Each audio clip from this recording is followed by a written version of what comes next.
you are. Good evening. I'm glad you could come. Now, I can see you. I can see your faces. And I know what you're thinking. You're thinking, is he a ghost? Well, perhaps I am. Or perhaps you are a ghost to me. In fact, none of us are ghosts. We are just phantoms separated by time. You in your time, me in my time. Now, the human mind is a very powerful instrument. But unfortunately, it is not always used to its maximum capacity. Tonight, I'd like to convey to you a tale that demonstrates how effective the human mind can be when used to its maximum efficiency.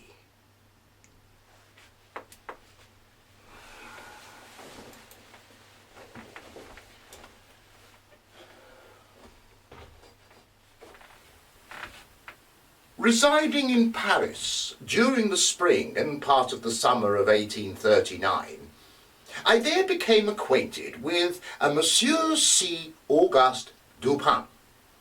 Now, this young gentleman was of an excellent, indeed an illustrious family, but by a variety of untoward events had been reduced to such poverty that the energy of his soul succumbed beneath it, and he failed to bestir himself in the world or to care for the retrieval of his fortunes.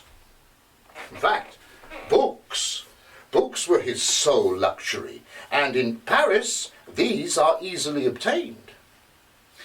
Our first meeting was at an obscure library in the Rue Morgue, where the accident of our both being in search of the same very rare and very remarkable volume brought us both into closer communion.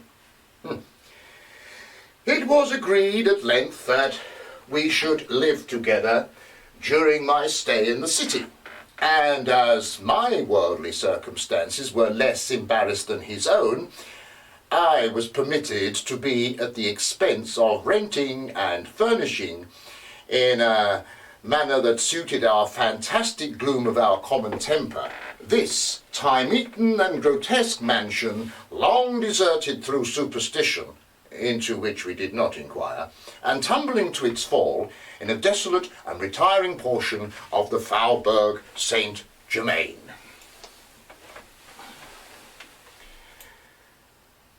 Had our life at this time been known to the outside world, we should have been regarded as madmen, although perhaps as madmen of a harmless nature. We existed within ourselves alone. In fact, our retirement had been carefully kept a secret from my own former associates, and it had been many years since Dupin ceased to know or to be known in Paris. We existed within ourselves alone.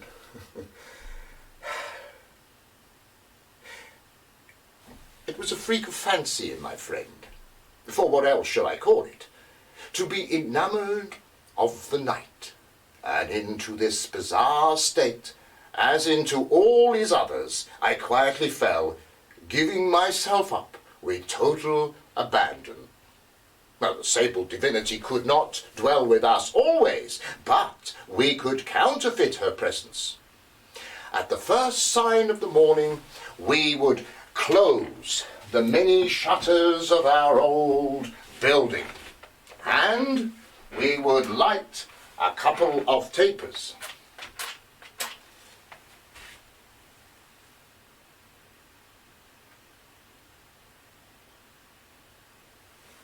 Now these, although strongly perfumed, gave out only the ghastliest and feeblest of rays, and by the aid of these we busied ourselves in reading and writing and conversing until warned by the o'clock of the advent of true darkness, We then sallied forth into the streets, arm in arm, continuing the topics of the day and wandering far and wide, seeking among the shadows and bright lights of the populous city that infinity of mental exercise that quiet observation can afford. I could not help remarking and admiring a peculiar analytic ability in Dupin. He seemed to take eager delight in its exercise. He boasted to me, with a low, chuckling laugh, that most men in respect to himself wore windows in their bosoms, and he was wont to follow up such assertions by direct and startling proofs of his intimate knowledge of my own. Now his manner at these moments was frigid and abstract, and his eyes were vacant in expression. But do not think that I am conveying any mystery or romance. In fact, the following tale will best describe the abilities of my friend, Monsieur C. Auguste Dupin.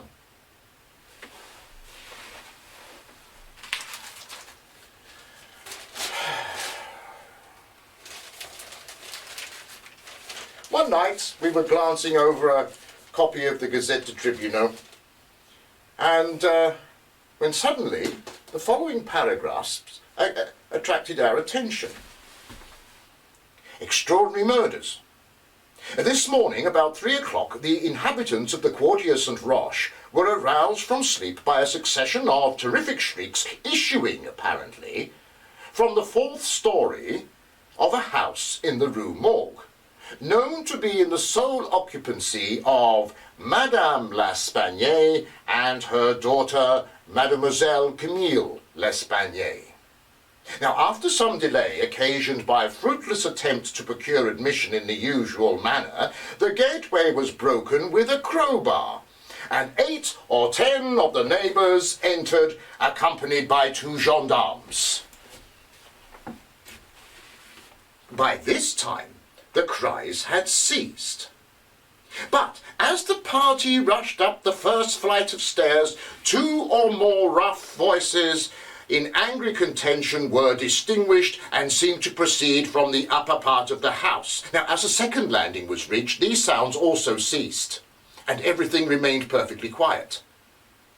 The party spread themselves and hurried from room to room.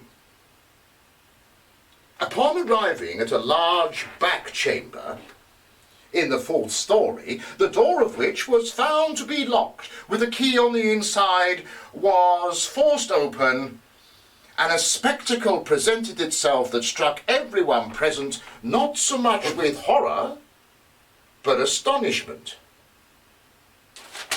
The apartment was in the wildest of disorder. The furniture was broken and shattered around the room.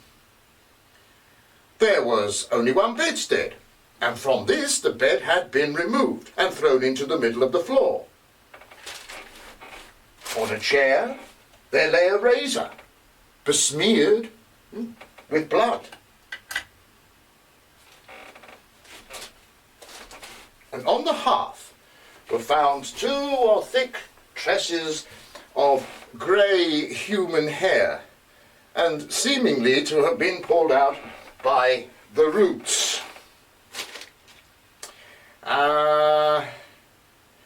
Upon the floor were found 4 Napoleons, an earring of topaz, 3 large silver spoons, and 3 smaller of aluminium. Oh, and 2 bags containing nearly 4,000 francs in gold.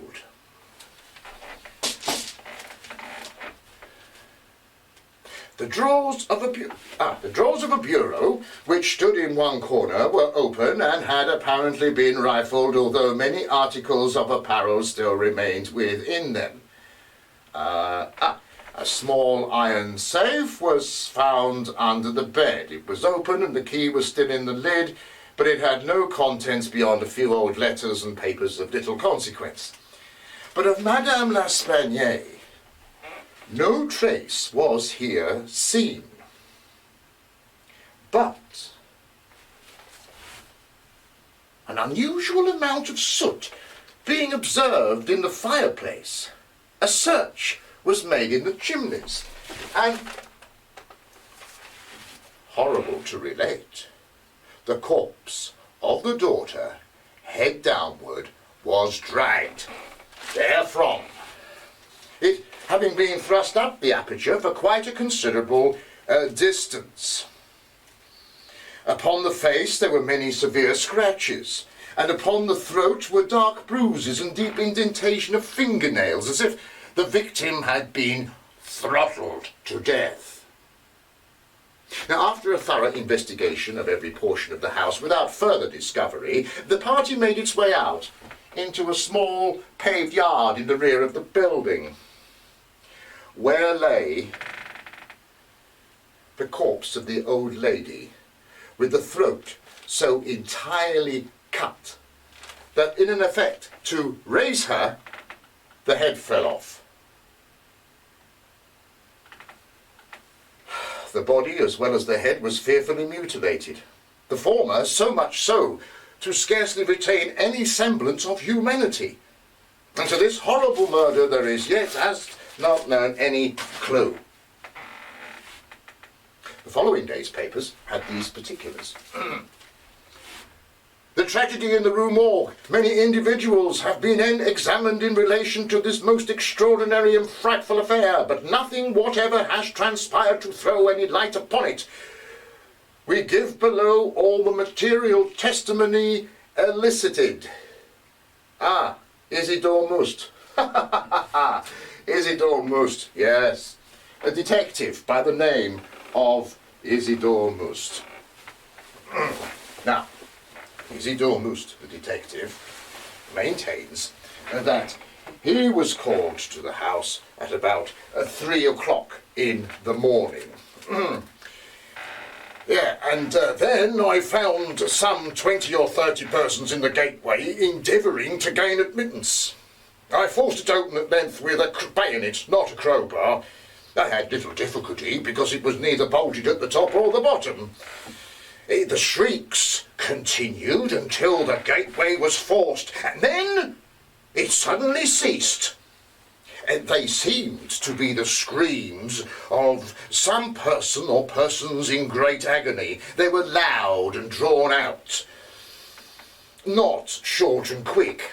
Now, I led the way upstairs, and I led the way upstairs, and upon reaching the first landing, I heard two voices in loud and angry contention. One a gruff voice, the other much shriller. Very strange voice. Now I could distinguish some words, and it was words of the former, which was that of a Frenchman. Now I'm positive that it wasn't a woman's voice, and I could have distinguished the words sacré and diable. The shrill voice was that of a foreigner. I could not be sure whether it was the voice of a man or woman. I could not make out what was being said, but I believe the language was Spanish. Now, I took witness statements from at the scene, and these are as follows. Now, Henri Duval, now he is a neighbour, and he is a silversmith, and he deposes that yes, that's it, yes, he was one of the first party who entered the house. He stated that the shrill voice was that of an Italian. He was certain it was not French. He could not be sure that it was a man's voice. It might have been a woman's. He was not acquainted with the Italian language, though. And he could not distinguish the words, but he was convinced by the intonation that the speaker was an Italian. Yeah. He knew Madame L'Espanaye and her daughter. He had conversed with both frequently and was sure that the shrill voice was not that of either of the deceased. Now, Monsieur Odenheimer is a restaurateur. Now, this witness volunteered his statement through an interpreter. He is a native of Amsterdam. He was passing the house at the time of the shrieks. They lasted for several minutes, probably 10, They were long and loud, very awful and distressing. He was one of the ones that entered the building. He corroborated the previous evidence in every respect but one. He was sure that the shrill voice was that of a man. A man. A French man. He could not distinguish the words uttered, as they were loud and quick and unequal, spoken apparently in fear as well as anger. The voice was harsh, not so much shrill as harsh. He could not call it a shrill voice.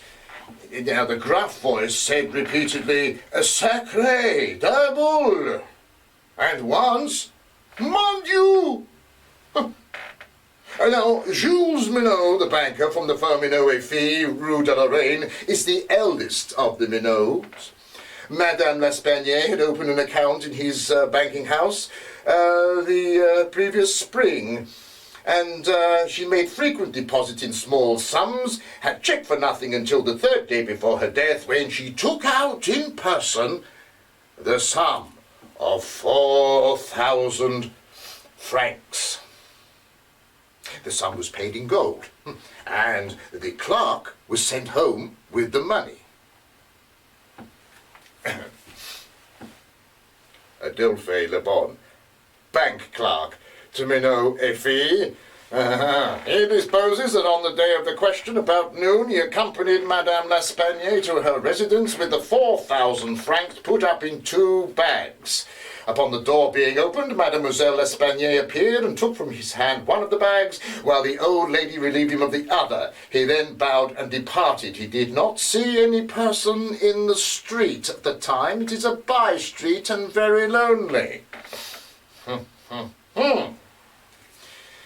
Now, next, I interviewed William Bird. Now, he is a tailor. And he deposes that, yes, he was one of the party who entered the house, and he's an Englishman. He's lived in Paris 2 years, and he was one of the first to ascend the stairs. He heard the voices in contention. The gruff voice was that of a Frenchman. He could make out several words, but cannot now remember all. He heard distinctly, "Sacré" and "Mon Dieu." There was a sound at the moment as if of several persons struggling, a scraping and scuffling sound. The shrill voice, very loud, louder than the gruff voice, is sure it was not the voice of an Englishman, appeared to be that of a German. And it might have been a woman's voice. Oh, and he doesn't understand German. Now, 4 of the above-named witnesses being recalled deposed that the door of the chamber in which was found the body of Mademoiselle L'Espanaye was locked on the inside when the party reached it. Everything was perfectly silent. No groans, no noises of any kind. Upon forcing the door, no person was seen. The windows, both of the back and the front room, were down and firmly fastened from within.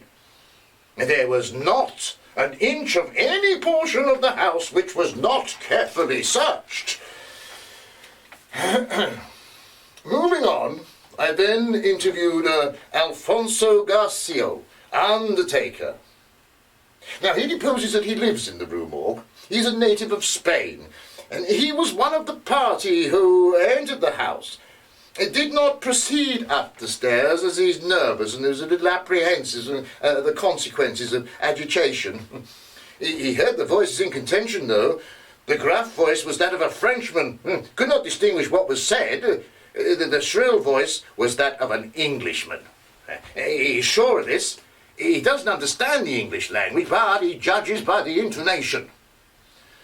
And then there was Albert Montani, a confectioner. He deposes that he was among the first to ascend the stairs. He heard the voices in question. The gruff voice was that of a Frenchman, and he distinguished several words. The speaker seemed to be expostulating. He could not make out the words of the shrill voices. He spoke quick and unequally. He thinks it the voice of a Russian. He corroborates the general testimony. He is an Italian, and he's never conversed with a native of Russia.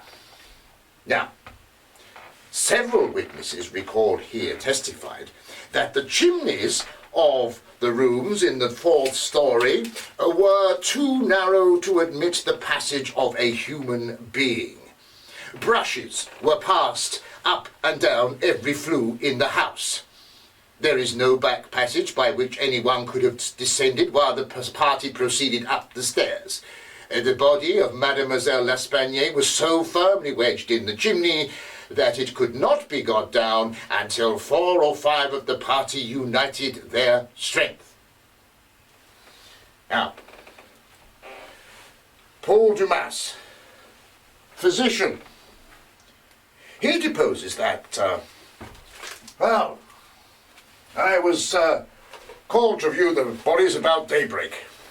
They were both then lying on the sacking of the bedstead in the chamber where Mademoiselle L'Espanaye had been found. The corpse of the young lady was much bruised and exsorated. The fact that it had been thrust up the chimney would seemingly account for these appearances. The throat was greatly chafed, and below the chin there were a series of deep scratches and livid red spot, evidently the impression of fingers. The face was fearfully discoloured, and the eyeballs protruded, and the tongue was partially bitten through, and a large bruise was discovered in the pit of the stomach, evidently caused by the pressure of a knee.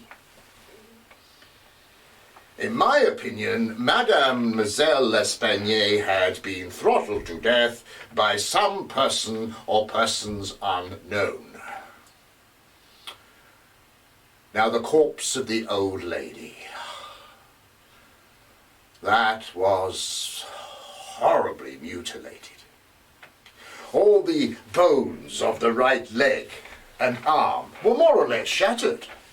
The left tibia much splintered, together with all the ribs of the left side.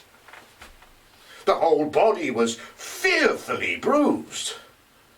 It was not possible to say how such injuries had been inflicted. A heavy club of wood, a broad bar of iron, a chair, any large, heavy, obtuse instrument could cause such results if wielded by the hands of a very powerful man. The head of the old lady was entirely separate from the body. The instrument, a mere razor.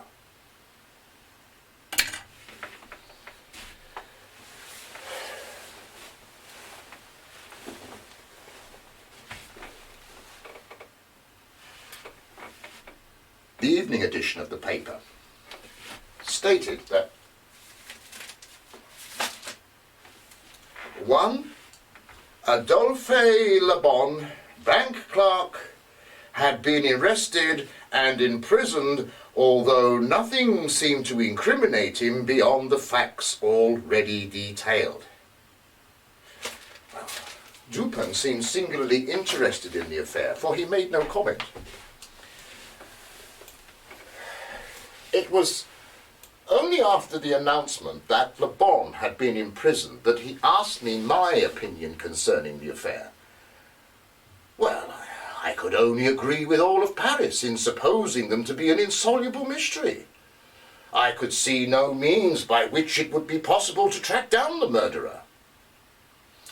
Let us not judge of the means by this shell of an examination, said Dupin. The Parisian police are cunning, but no more. There is no method to their proceedings beyond the method of the moment. But let us enter into an investigation of our own. It will afford us some amusement. And besides, Le Bon once rendered to me a service for which I am not ungrateful. We shall visit the scene of the crime ourselves. I know the chief prefect of police, and we shall have little difficulty in obtaining the necessary permission. Well, the necessary permission was granted, and we set off at once for the Rue Morgue.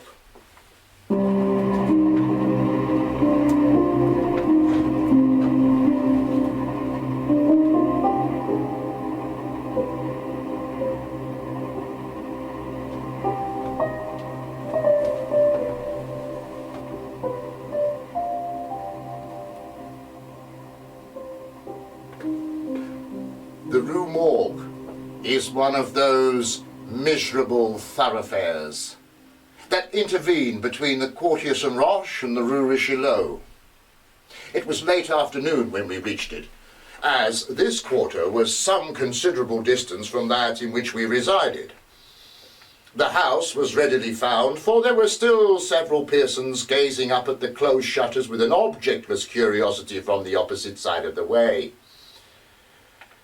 Before going in, we walked up the street, turned into an alley, and again turning, passing in the rear of the building. Dupin examining the whole neighborhood as well as the building, for which I could see no possible object. We then retraced our steps to the front of the building, rang, and having shown our credentials, were admitted by the agents in charge.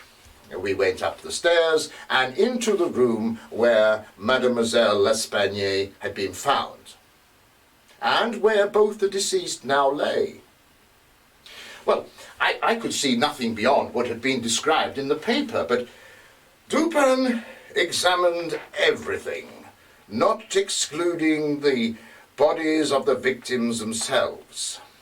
We went from room to room and then out into the small paved yard in the rear of the building, a gendarme accompanying us throughout. Our examinations occupied us until dark.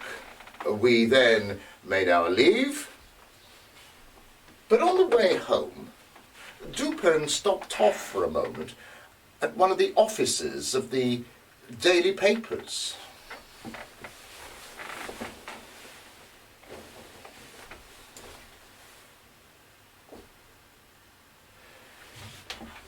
It was his humour now to decline all conversation on the topics of the murder until about noon the next day, when he suddenly asked me if I had noticed anything peculiar at the scene of the atrocities. Now, there was something in his manner of emphasizing the word peculiar that caused me to shudder without knowing why.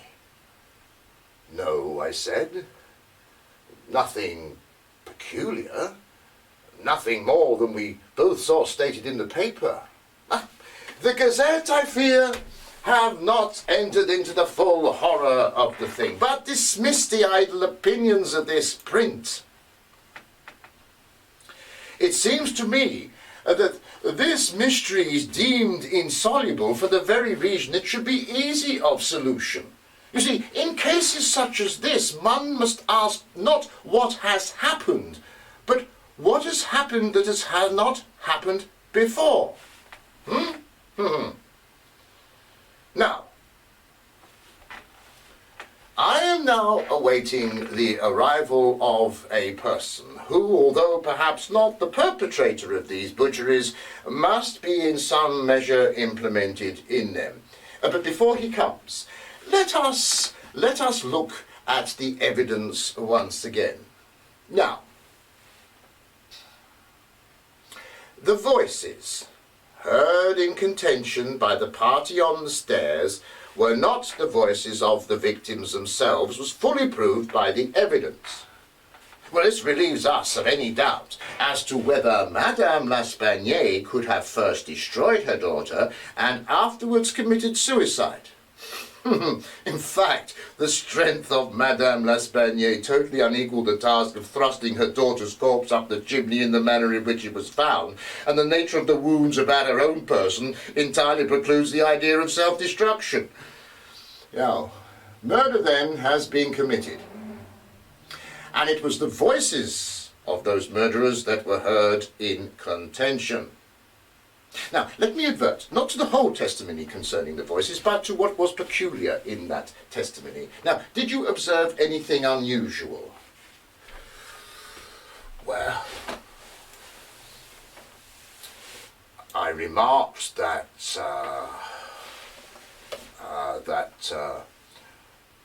while all the witnesses agreed about the gruff voice being a Frenchman, there was much disagreement as to the shrill or harsh voice.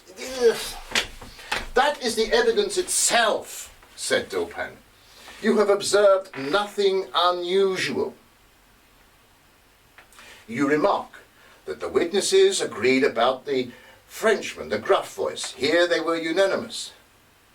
But in regard to the shrill voice, the peculiarity is not that they disagreed, but that while an Italian, an Englishman, a Spaniard, a Dutchman, and a Frenchman all attempted to describe it, all of them described it as the voice of a foreigner. Yet none of them were familiar with the language of the foreigner that they supposed it to be. Now, I have some workings here. Let us look closely at what their statements said. Now here you will see a Frenchman. He supposes that the voice was that of a Spaniard, and he might have understood some words had he been acquainted with the Spanish language. Then we have the Dutchman. Now he was sure it was the voice of a Frenchman, but we find it stated that this witness, not understanding French, was examined through an interpreter. The Englishman. Now he was convinced it was the voice of a German, but he doesn't understand German. The Spaniard is sure it was the voice of an Englishman, but as he doesn't understand the English language, he judges only by the intonation. The Italian is convinced it was the voice of a Russian, but he's never conversed with a native of Russia. Moreover, a second Frenchman differs with the first in supposing the voice to be that of an Italian. But he is like the Spaniard. As he doesn't understand the language, he judges only by the intonation. And that's what I mean by a peculiar voice. How strange, then, must that voice really have been, that of all the 5 great divisions of Europe, none of them recognized anything familiar. No words, no sounds resembling words were described as being heard by any of the witnesses. Now, let us transport ourselves in fancy to this chamber. What shall we first seek here? The means of egress employed by the murderers. Now, the murderer was in the room where Mademoiselle L'Espanaye had been found as the party ascended the stairs, or at least the room adjoining. So it is to these 2 rooms that we must seek issues. Now, the police had laid bare the floor and the ceiling and the masonry from the walls in each direction, and no secret issues could have escaped their vigilance. But, not trusting to their eyes, I decided to examine them for myself. There were then no secret issues. Now, the doors. The doors of the 2 rooms leading to the passageway were locked with the keys on the inside. The chimneys. Now, these, although of ordinary width for about 8 or 10 feet above the hearth, will not, for their full extent, admit the body of a large cat. The impossibility of egress by means already stated being thus absolute, we are reduced to the windows. Now, no one could have escaped through the windows in the front room without being observed by the party in the street. The murderers then must have passed through the windows in the back room. Now, there are 2 windows in this room. One of them is unobstructed by furniture and is wholly visible. The lower portion of the other is hidden from view by the head of the unwieldy bedstead being thrust up against it. The former was found to be secured from within and resisted all attempts to raise it. A large gimlet hole had been pierced in its frame to the left and a very stout nail driven in, almost up to the head. And upon examination of the other window, a similar nail was found similarly fitted, and attempts to raise this sash also failed. Well, the police were now entirely satisfied that egress had not been in this direction, but I proceeded to think the murderers must have escaped through one of these windows. That being the case, they could not have refastened themselves from within, as they were found fastened. Yet they were fastened. I stepped up to the unobstructed window, and I withdrew the nail with some difficulty. I then attempted to raise the sash, but it resisted, as I'd anticipated. A hidden spring I now knew must exist. A careful search soon brought to light the hidden spring. I pressed it and forbore to raise up the sash. I replaced the nail and regarded it attentively. A person passing through this window might have closed it on their exit, and it would have caught on the spring. But they could not have replaced the nail. The conclusion was plain, and again narrowed the field of my investigation. The murderers then must have passed through the other window. Supposing then that the springs of the windows were identical, as was probable, there must be found a difference between the nails, or at least between the mode of their fixture. Getting on the sacking of the bed, I passed my hand down behind the board and readily found the other spring, and it was, as I'd supposed, identical with that of its neighbour. I looked at the nail. There must be something wrong with the nail, I said. I touched it, and a quarter inch, the head with a quarter inch of shank, came away in my fingers, the rest of the shank remaining in the gimlet hole where it had broken off. Well, the fracture was an old one, for the edges were encrusted with rust, and it had evidently been broken by the final blow of the nail. I replaced the head portion in the indentation from whence I had taken it, and the resemblance of a perfect nail was complete. I pressed the spring and forbore to raise up the sash a few inches, the head part going up with it, firmly fixed in its bed. I then closed the window again, and the semblance of the whole nail was once again perfect. So, the riddle was thus far unriddled. The murderers had escaped through the window which looked in upon the head of the bed. It closed on their exit and caught on the spring, but it was the retention of the springs that the police mistook for that of the nails, and further investigation in this quarter was deemed unnecessary. Now, the next question is the mode of descent. Now, I was entirely happy in our walk around the building. For about 1.5 feet from the window in question, there runs a lightning rod. And someone could have clambered up that lightning rod, and if we imagine the window open at the time, could have swung themselves straight into the room. I do wish you, though, to bear in mind that I speak of a very unusual degree of activity and agility to carry out such a feat. But now, let us return to the interior of the room. The drawers of a bureau that stood in one corner were opened and had apparently been rifled, although many articles of apparel still remained within them. If a thief had taken any, why did he not take all? Why did he not take the best? In a word, why did he abandon 4,000 francs in gold to encumber himself with a bundle of linen? The gold was abandoned. Nearly the whole sum mentioned by Monsieur Minot, the banker, was found in 2 bags upon the floor. I wish you, therefore, to disregard from your minds that bungling idea of motive engendered in the brains of the police by that portion of the evidence which speaks of gold being delivered to the door of the house. Now, had the gold been gone, that would have been corroborative of motive.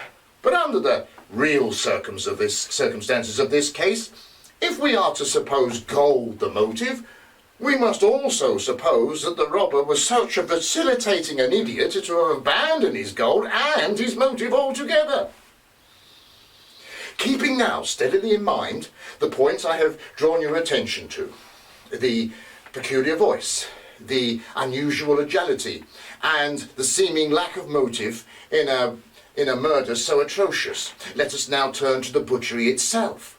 Here is a young girl throttled to death by manual strength and her corpse disposed of by being thrust up a chimney. Now, ordinary assassins employ no such modes of murder as that. Least of all do they dispose of the corpses by thrusting them up the chimney.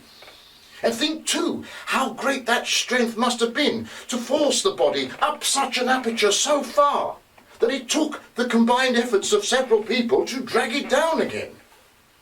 Turn now to other examples of the employment of a vigour most marvellous. On the hearth were found thick tresses of grey human hair, which had seemingly been pulled out by the roots. Now, you will be aware of the strength necessary in tearing from the head perhaps 20 or 30 hairs at a time. But you saw the roots as well as myself, a hideous sight encrusted with fragments of flesh from the scalp, sure token of the prodigious strength used to tear from the head perhaps 500,000 hairs. The head of the old lady was entirely separate from the body. The instrument, a mere razor. And of the bruises on the body of Madame L'Espanaye, Paul Dumas, a physician, deposes that they were caused by some heavy obtuse instrument. Well, the heavy obtuse instrument was clearly the stone pavement in the yard upon which the victim fell from the window that looked in on the head of the bed. Now, however simple this may now seem, escaped the police because of the affair with the nails. Their thoughts were hermetically sealed against the possibility of the windows ever being opened at all. If now you have reflected upon the odd disorder of the chamber, you will see that we have come so far as to combine an agility astounding, a strength superhuman, a butchery without motive, and a voice foreign in tone to men of many nations. What then has ensued?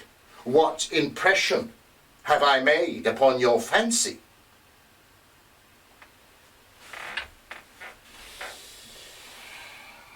I felt a creeping of the flesh as Dupin asked me the question. A madman. A madman has done this deed. Some raving maniac escaped from a neighbouring maison de santé. In some respects, your ideas are not irrelevant. But the voices of madmen are never found to tally with those heard on the stairs. Madmen are of some nation, and their language, however incoherent in its words, always has the coherence of syllabification.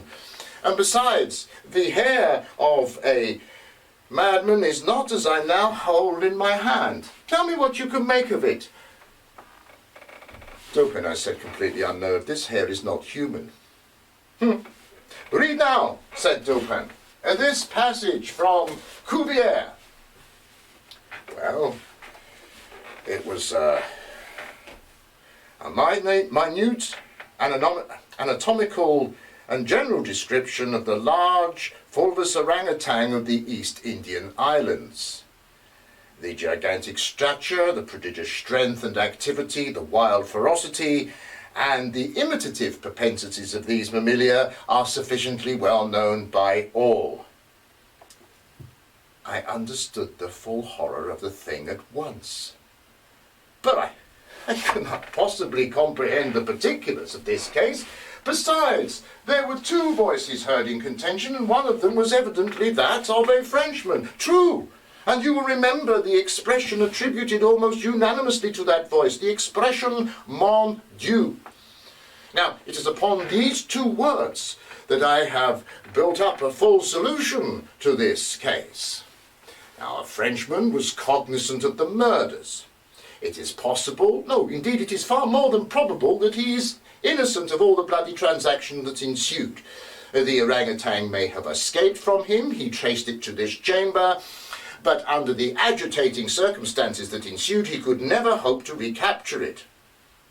If then I am right, and about this Frenchman, then this advertisement, which I left last night on our way home at the offices of Le Monde, a newspaper devoted to shipping interests, will bring him to our door. He handed me the paper, and I read thus. Caught early in the morning of the murders, one large tawny orangutan. The owner, who is ascertained to be a sailor and belonging to a Maltese vessel, may have the creature again by identifying it satisfactorily and paying a small sum arising from the capture and keeping of the animal. Please call at etc. etc. Faubourg Saint-Germain. How is it that you know that this man is a Frenchman and belonging to a Maltese vessel? I do not know it, said Dupin. At least I'm not sure of it. But this ribbon, from its form and from its greasy appearance, has evidently been used in tying the hair in one of those long queues that sailors are so fond. And moreover, this knot is one but few but sailors can tie, and it is peculiar to the Maltese. I picked it up at the foot of the lightning rod. At that moment, we heard a foot upon the stairs. Be ready, said Dupin.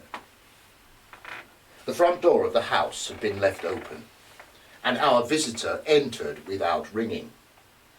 He advanced several steps on the stairs. Now, however, he seemed to hesitate. Presently, we heard him descending. Well, Dupin was hurrying to the door when we again heard him coming up. He did not step back a second time, but stepped up with decision and rapped upon the door of our chamber. Come in, said Dupin in a cheerful and hearty tone. A man entered.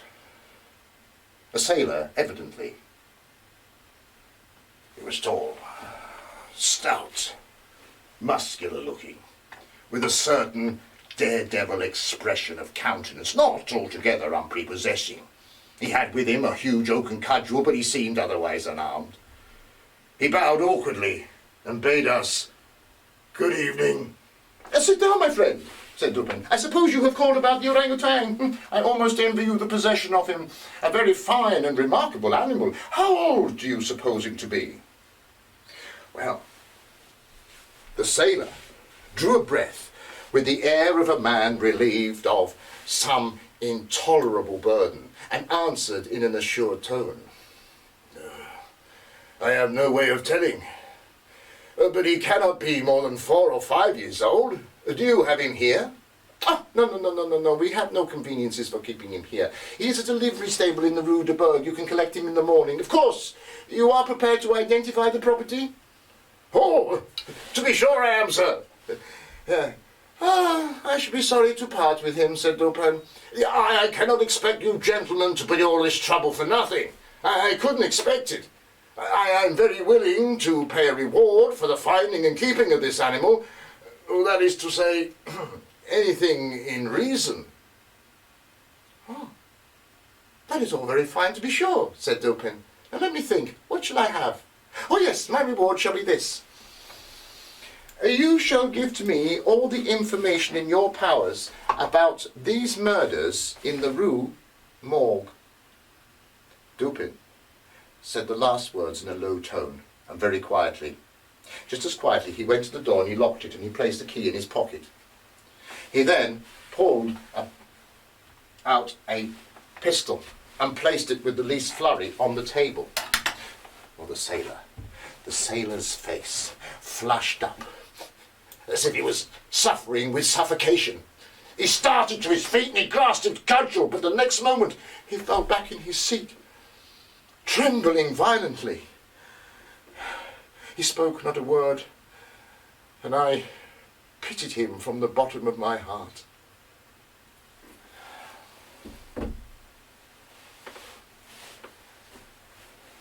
My friend, said Dupin in a kind tone, you are alarming yourself unnecessarily. We mean you no harm. I pledge you my honour as a gentleman and a Frenchman that we mean you no injury. I know fully well that you are innocent of these atrocities in the Rue Morgue, but it will not do to deny that you are in some measure implicated within them. You must know from what I have already said that I have had means of information about this matter, means by which you could never possibly have dreamed. Now the thing stands thus. You have done nothing that you could have avoided, certainly nothing that renders you culpable. You are not even guilty of robbery when you might have robbed with impunity. You have nothing to conceal. There is no reason for concealment. On the other hand, you are bound by every principle of honor to confess all you know. An innocent man is now in prison, charged with the crime of which you can point out the perpetrator. Well, after a pause, the sailor spoke. So help me God. I will tell you everything I know about this matter. I am innocent, but I will make a clean breast of it, even if I die for it.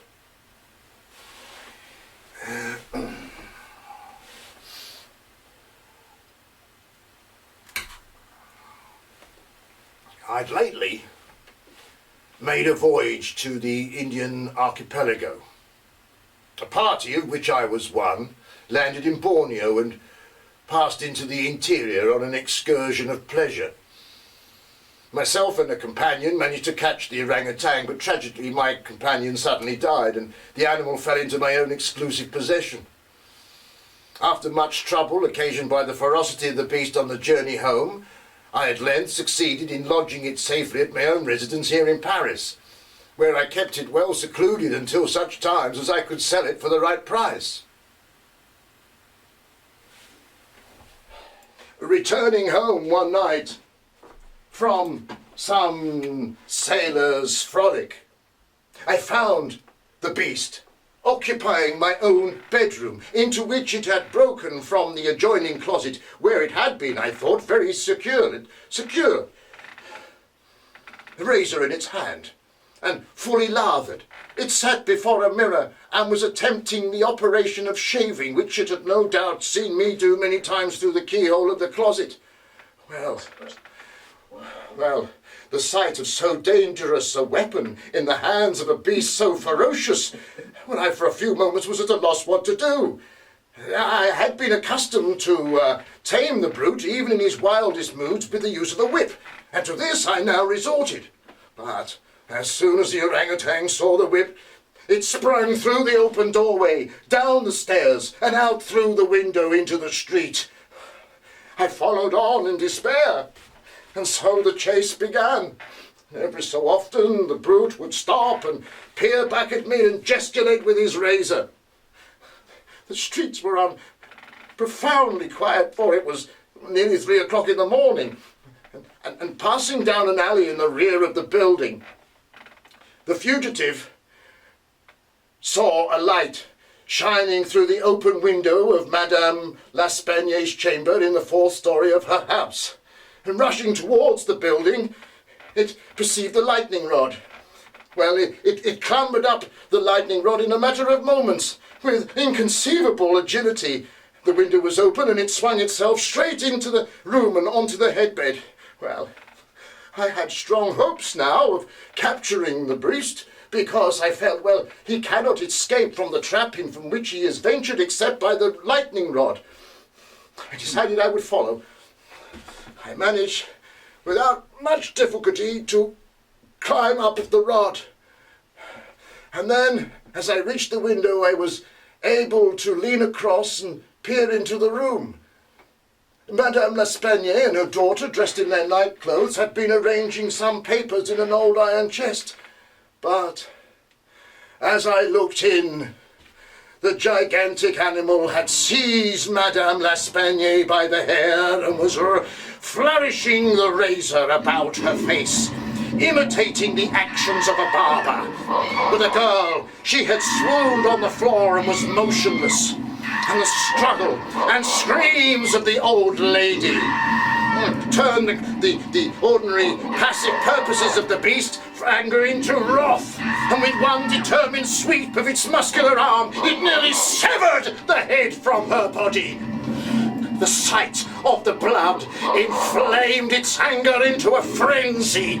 Gnashing its teeth and flashing fire from its eyes, it leapt upon the body of the girl, embedding its fearful talons in her throat, retaining its grasp until she expired.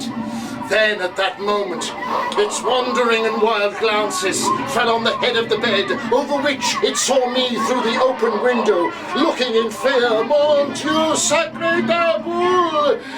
Well, the fury of the beast was suddenly changed into fear, as it must have remembered the whip, and it seemed conscious of deserving punishment and desirous of hiding its bloody deeds.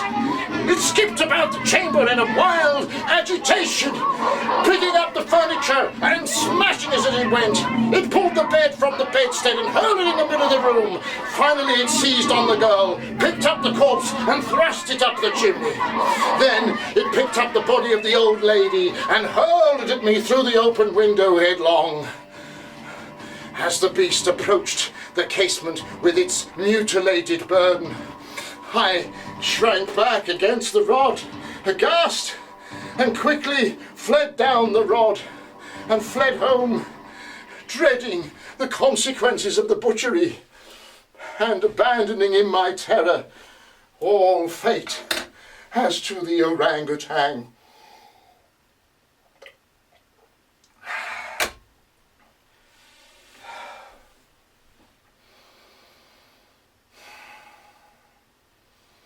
The voices heard in contention were obviously the Frenchman's exclamations of horror, intermingled with the fiendish jabberings of the brute.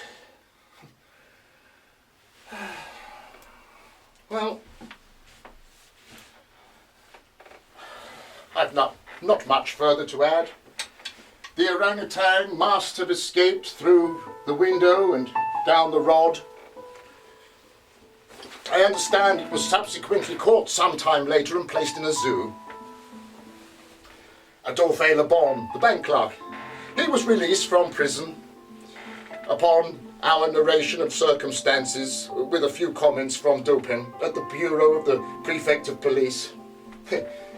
And this functionary, however well deposed to my friend, could not altogether conceal his chagrin at the turn of which events had taken, and was fain to indulge in a sarcasm or two about the propriety of every person minding their own business.